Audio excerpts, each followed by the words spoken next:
Hey everyone, and welcome back to the Travel Mug Podcast. Well, in May, I visited Portugal, and I am here to chat about what we did and how our trip went overall to a place that is much loved throughout the world. So let's just dive right in because there is a lot to cover because we did a lot of things. Yeah, I'm so excited to hear about this trip because I haven't heard anything yet. You've been I home know. for a couple weeks and it's time for me to hear about it. So, how did you get to Portugal? It's a fine question. So, as we both are the same in terms of like booking our trips well in advance, we booked our flights prior to WestJet announcing their nonstop route from Halifax. That route actually started the day we left. Oh, that's that sucks.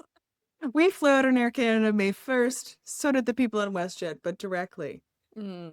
Anyway, so yeah, we flew Air Canada through Toronto with nearly 2 hours, I guess, to Toronto, obviously, 3 hour layover. And then it was like 6 hours and 50-ish minutes to Lisbon from Toronto. And we arrived around 11 a.m. in Portugal. Overall, the flights were fine.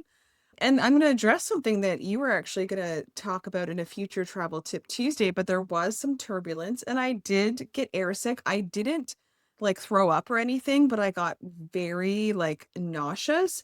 And then I don't know if you've ever lost consciousness, but I've passed out a few times in my life and I felt this like really strange feeling like from my feet going upwards. And I'm like, I could pass out, but I was sitting down, so I didn't like panic about it. But I'm like, I'm going to pass out. And I didn't have time to say anything.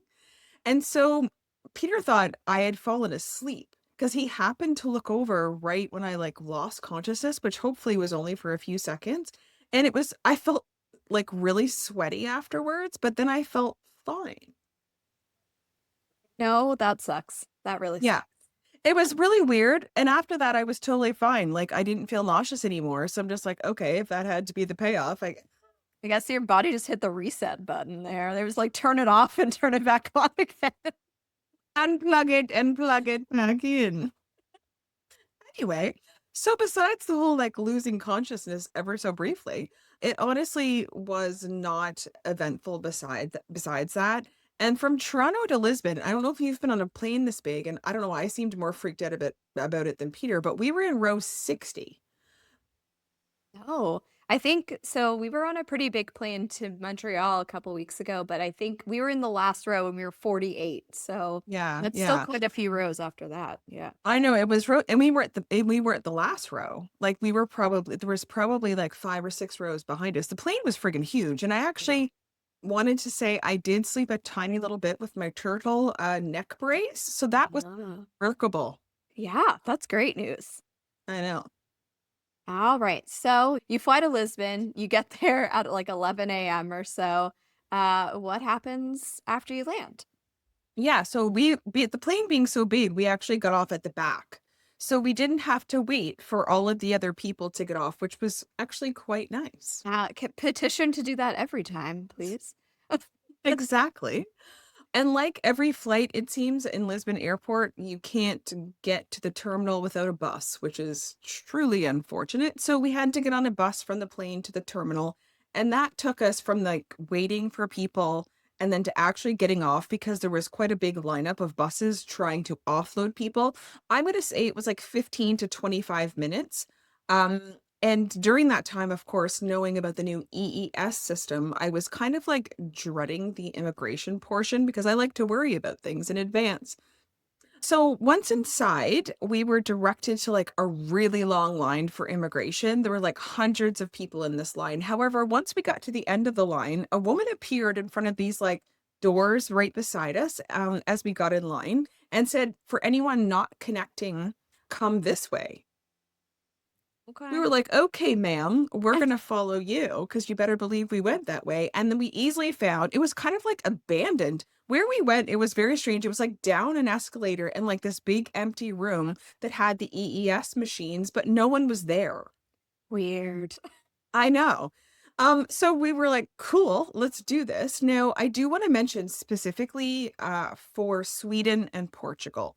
There is an app called Travel to Europe, and all other countries apparently are being encouraged to adopt it, but they haven't yet. It is associated with the entry exit system. and you actually pre-register before you leave home. Okay. Yeah. So you use it to register yourself and your travel companions, and you get a QR code. So this actually came in really handy, Portugal being one of the two countries, as it sped up our progress or our process at the machines to be able to scan the QR code for each of us. So if you are going to Portugal, I highly recommend using this app to pre-register.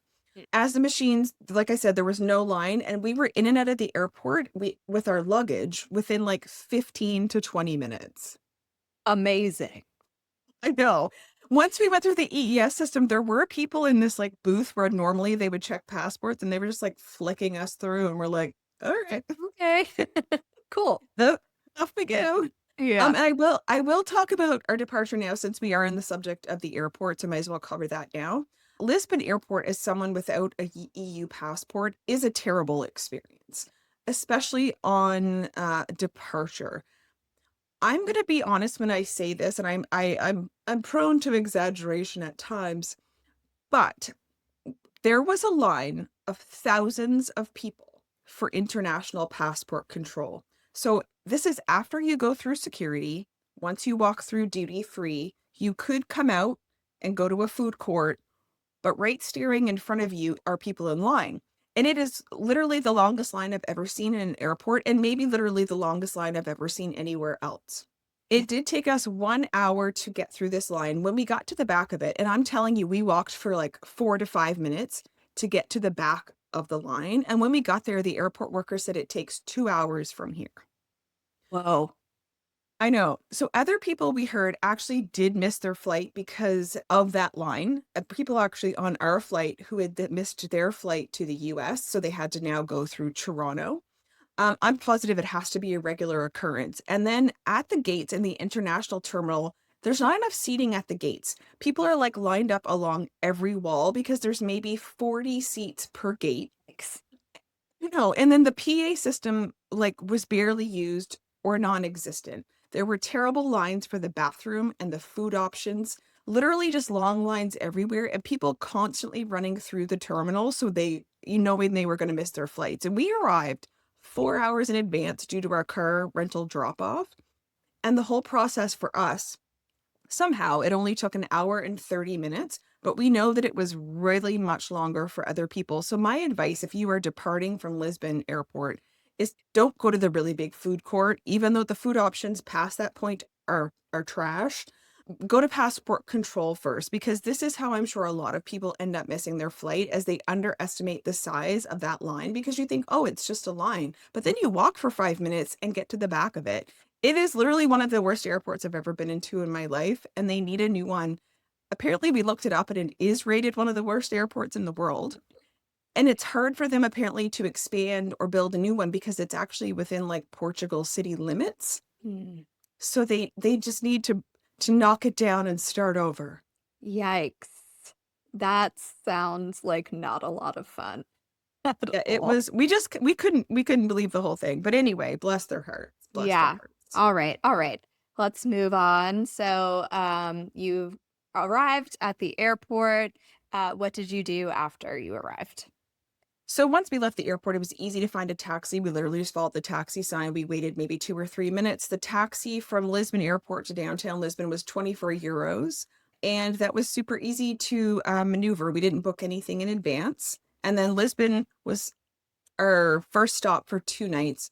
All of our accommodations that we did have were done through booking.com, and our accommodations in Lisbon were pretty basic. So it was an apartment, but it was very close to a main walking street where there were lots of shops and restaurants and food, and it was close to like other amenities.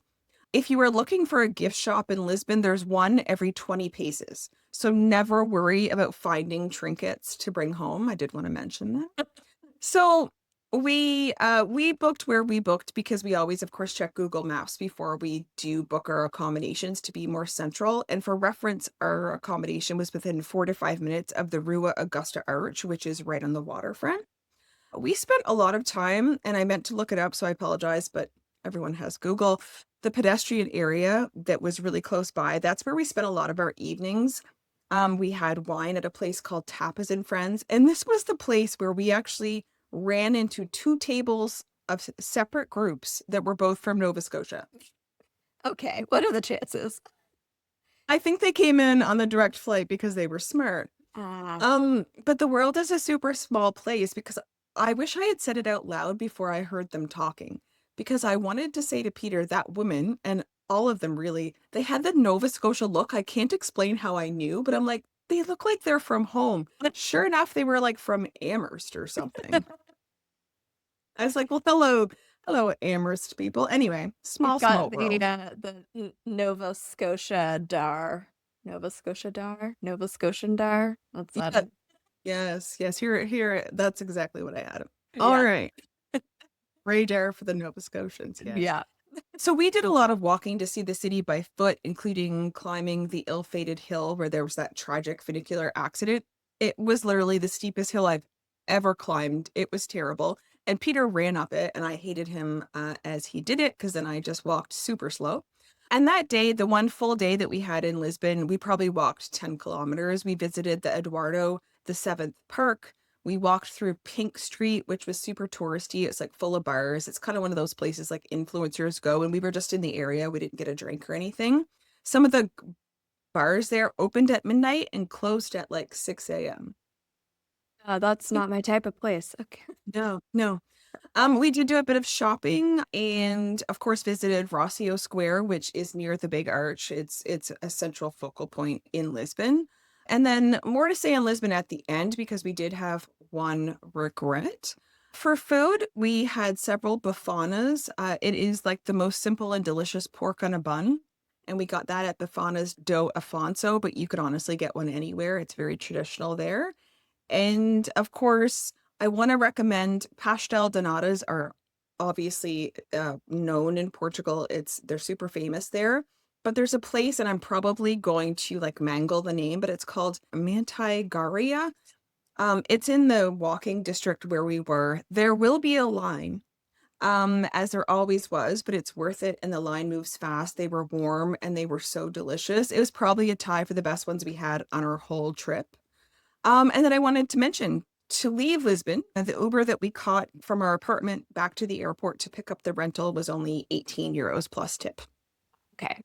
Nice. Okay. So you stayed a couple days in Lisbon and then you took an Uber to go back to the airport to get your car rental. What was your car rental experience like? So our rental car was from Sicily by Car, which we've never used before. That's literally the name of the company. And we ended up taking the full insurance at the airport just because of the price. It was very realistic. For 12 days with insurance and an extra driver, it cost us about 700 Canadian. When I'm paying more for that to rent a car in Calgary in our own Yeah, country.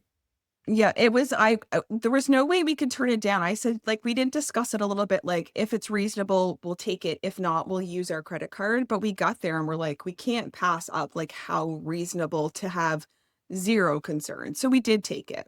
Gotcha. The car was a Škoda.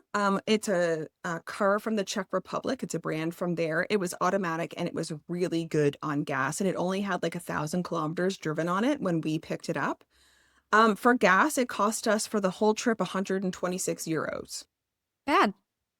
I know, for 12 days. So that was about 240 Canadian, and we ended up driving 1,171 kilometers in total. So we thought that was really good for gas. You drove a lot. Yes, we did. Sicily by Car, I wanted to mention, is located at the airport, but not in the terminal, which I think helped bring the price down.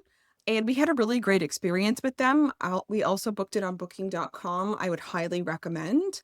We would have driven a lot less kilometers, but we barely used any of their highways or toll roads. Would have been faster, but we wanted to sort of see like the back way. And we ended up paying no tolls the whole trip due to this strategy, but it meant, of course, we drove more. And then we also went through 100 plus roundabouts, I would say, at the very least. Europe loves a roundabout. Yeah. I love a roundabout. It's very efficient, but my God, every 5 minutes. Yeah. Okay. So where did you go first from Lisbon?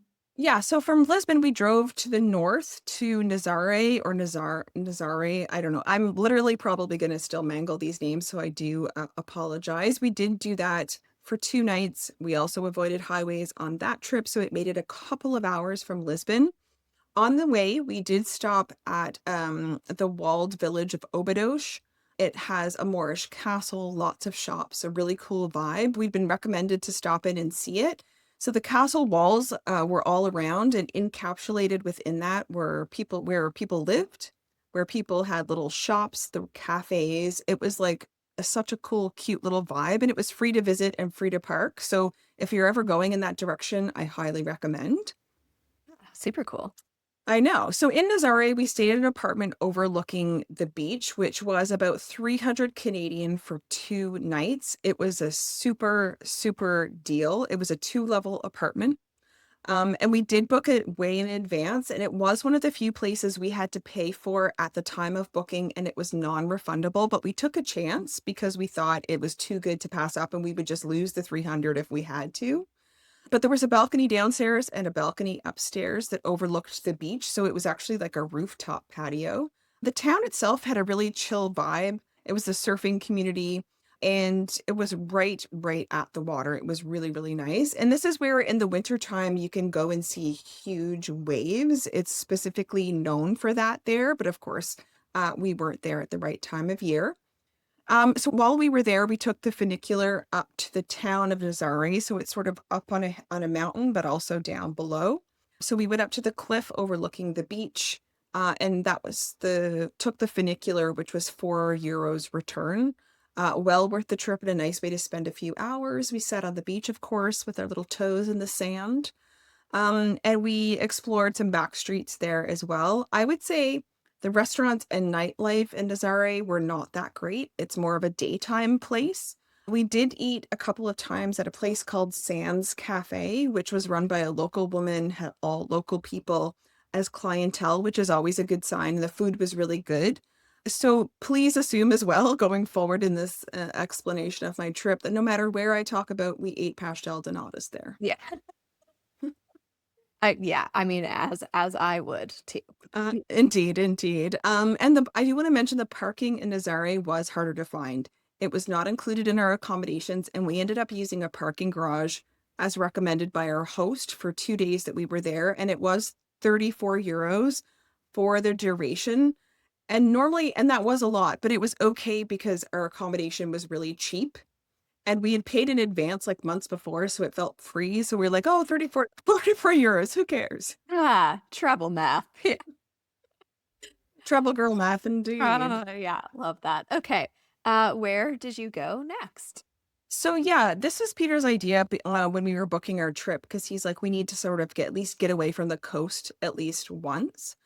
So when we left Azari, we actually traveled to a town called Castello de Vide. It is inland in the Alentejo region, which is near the Spanish border. We were like maybe 15 kilometers from the Spanish border.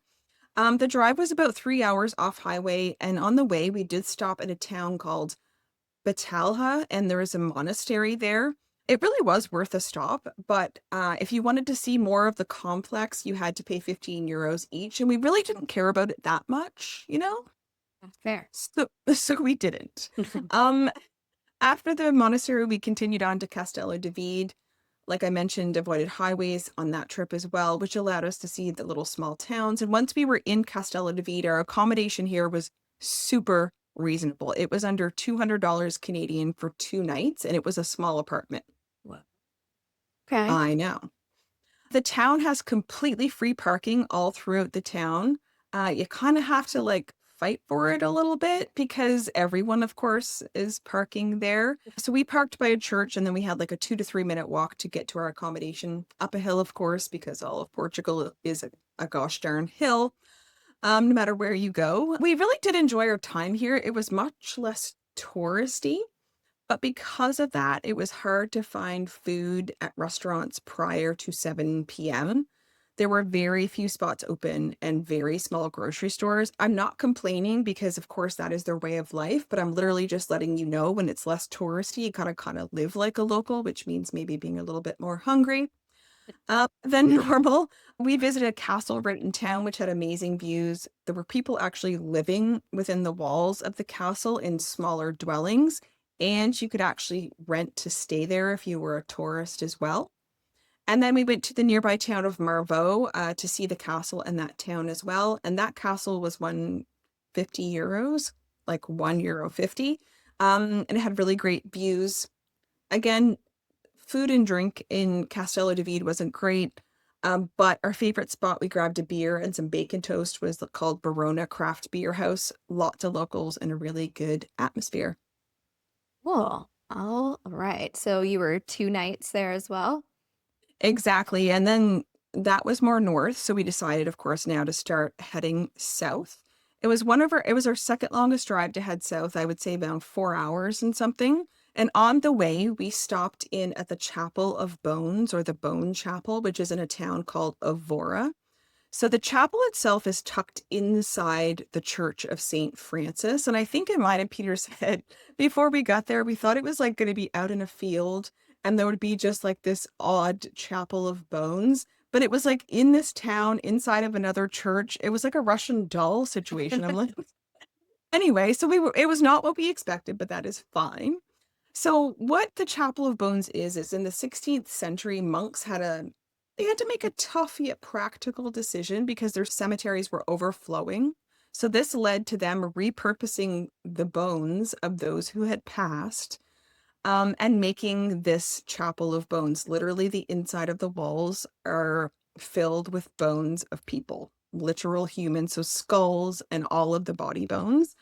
But the meaning is also deeper as well. So yes, of course, it's kind of like jarring to see that, but it's more of like the idea behind it is reminding you that you will die. Like life on here, Earth is so short and you should enjoy every moment. So it's also a really great place for reflection, while of course it's macabre as well because you're surrounded by the bones of actual humans. And the saying about the door is our bones wait for your bones. So there was that. And the cost to go in was about €5 per adult. And it is, of course, better to visit in the off season. It was really quite busy when we were there as well. But we were able to find free street parking and then walk about 5 minutes. We also had a really great park lunch of Bafanas, of course, and pastel donatas while we watched peacocks roam around. The peacocks were super random, but it made my whole day. And it was a really cool stop overall. So if you are in that area, I would definitely recommend going there. And this, of course, was as we were heading to the Algarve. All right. So tell us about the Algar. Very So before we, interesting. I know. And before we booked, there were so many different like little towns there to choose from. I had a really hard time choosing, but just based on some recommendations, we chose Carvarero for 4 nights. I do want to mention that it is quite touristy. So there's a few main like popular streets and they have lots of shops and restaurants and bars. I do want to say it was almost as if in the town, I'm sure it wasn't this way, but it seemed like the only people there were tourists and then people who worked there. Okay, gotcha. Yeah, so we did stay in an apartment overlooking the town, so it was maybe 4 or 5 minute walk down into the heart of the town, which of course meant we had to walk up to get back. But anyway, it was very steep hill, of course. The apartment was really nice. It had three different balconies. So Whoa. I know. One at the back, which was great for the morning sun. We had breakfast out there every day. There was one on the front, which overlooked the town. And then there was a rooftop balcony as well, which was really lovely. That was incredible. It also had a pool. It was part of an apartment complex. In the town itself, there is a beautiful beach there, and you can climb up as well and traverse along like a really great boardwalk for some amazing views. And we also got in the car, and it took us maybe 10 minutes to visit the Seven Hanging Valleys trail nearby as well. That was really incredible. Lots of like caves and rock formations in the ocean as well. It was really beautiful. I do want to say the weather when we were there was quite unpredictable and it rained often during our time there. It was like tropical rain where it would like rain really hard for like 5 or 10 minutes and then the sun would come out and like rinse and repeat, literally. Gotcha. Yes. Yes, yes. I do want to give a tip for whether it's Carvarero, but probably honestly like this in the other towns as well. If you have a car, do not buy groceries in the small grocery stores right in the main part of the town. They're very expensive because they're convenient. It's like little convenience stores almost. Please go somewhere like Intermarché, which we did, which was maybe a 5 minute drive, but there's so many more options there and the value was way better. We had a full kitchen, so we used that a lot. and we didn't want to be like overpaying for groceries the whole time. We did eat at La Croix, Portugal, so we booked in advance. It's a CRO. We'd been recommended to book there. It was a small, intimate spot where they did like wine pairings with tapas. Yeah. It's quite expensive, but it was a really good experience. And also, while we were there on a really rainy morning, we did visit the designer outlets. They were maybe 45 minutes away. Unfortunately, due to the weather, we could not do a boat tour, which is what a lot of people do when they're in this area to go see the sea caves. It would have been a highlight, I am sure, but the seas were too rough and it was quite sad. The day we were leaving, of course, things were beautiful. So, Of course. Rude. of Rude course, weather. you know, but the cost from what we did see was around 35 euros per person. Like I said, please do it if you can. And I do want to give a shout out and a mention as well. We went in town to the Roundup Saloon. We walked by. It like had like kitschy decor. So we're like, we've got to go in. And there was a lot of like cowboy looking decor. It was actually quite fascinating just looking at the stuff there. But at 10 p.m., much like a carriage turns into a pumpkin, this place at 10 p.m. turns into a karaoke bar. Well, At fun. 10 o'clock, like, I kid you not, like 50 people flooded in. And it was already, every seat was already taken before that. And it was packed. And so many people took part and sang, including people in their 80s who, like, all put their names down to go. And of course, they all sung like Frank Sinatra songs and stuff. But, like, the crowd was mixed. When we left at like 11 something, the 80-year-olds were still there. Yeah. Look at them go. I Life know. goal. Life goal. I was like, you guys go. I know, and Peter and I are both like, maybe we'll be 80 someday, but we can still live, damn it. Yeah, heck yeah. I know, I know. So we spent 4 days there in total, and I do want to like mention there's lots of towns there to stay in. This was just our choice. People have lovely things to say about places like Lagos, etc. Like there's lots of different places to choose from, and I'll talk a little bit more about my experience there in a moment. But from there, we headed up again north, back up toward the Lisbon area to a place called Cascais. So I do have to say the day before we left Carver, Peter did get sick. I know. It's like I brought it into existence when we did that episode on like, what do you do on your worst travel days? I'm like, here's my worst friggin' travel day. Here it is. Oh I no. know. I know. So we left Carver on a Tuesday and Monday he started getting sick. So I was petrified he was going to get a fever. I was like really, really worried. But it turned out to just be a cold and he felt like terrible the first 2 days, but he was a trooper. He barely complained. If he was home, he probably would have man colded it. But there he's like, no, I'm going to like make the most of this. And he really did. But it also meant, Jen, that I had to drive.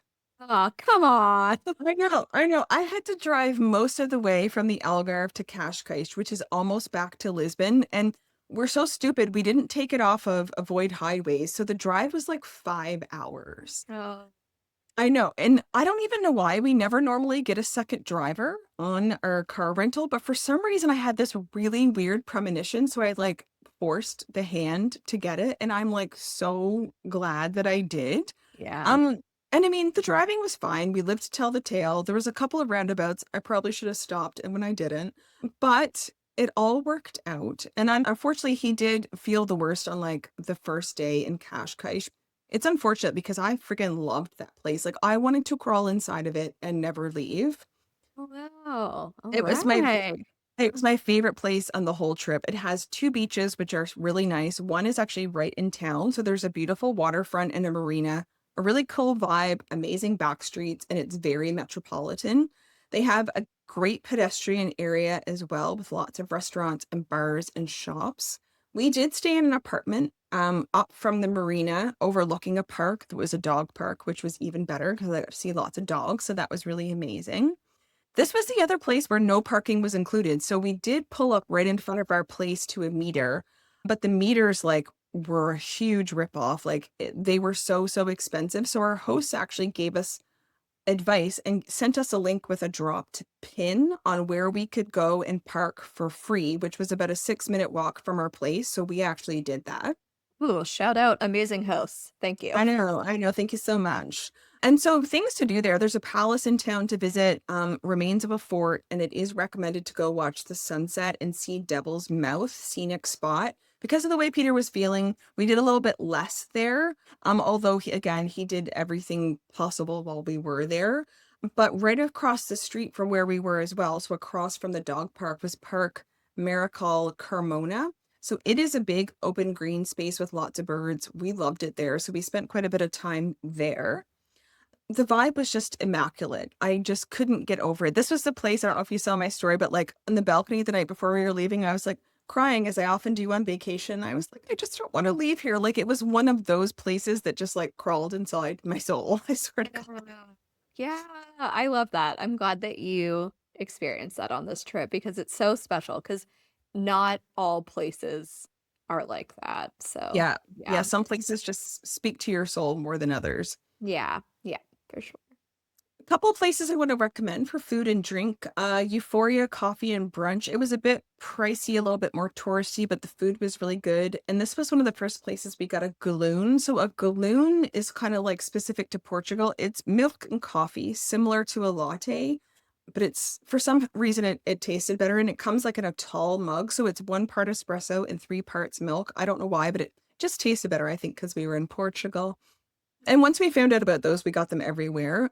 Also, we ate at a family-owned Portuguese restaurant called A Nova Estrela. We highly recommend to visit there. The service was incredible. The owner's son was our server. Like it was really, really cute. And we had a couple of traditional cod dishes that were really good. And then we also ate at a piri piri chicken spot called Somas Regalo. It was inexpensive local prices and really great chicken. Awesome. All right. Once you tore yourself away from there, where did you go next? So next was Sintra. So this was our last stop. So for Sintra, we had stuff we wanted to do, but I'm going to be really honest, we didn't plan well. I don't like, we didn't see a lot, and I'm going to be really honest, and I'm at peace with it. Like, I don't have any regrets. I did actually start to get sick while we were there as well. I didn't get it as bad as Peter, but I was really tired, and I just didn't care anymore, if that makes sense. Oh, listen, been there. Remember Palace of Versailles? Don't care about this place. That's I exactly remember. right. Yeah. Yeah. Someone's And gonna it's clip that and be like, Jen hates the Palace of Versailles. No, I was just so tired. screw you, Louis the 14th. So Um, true. Okay. Same, exactly the same. And it is unfortunate, but I will file this under like things I would have done differently at the end. So I Yeah. will come back to this. Okay. We did stay up and a bit outside of the town at a place called Cedros Nature House.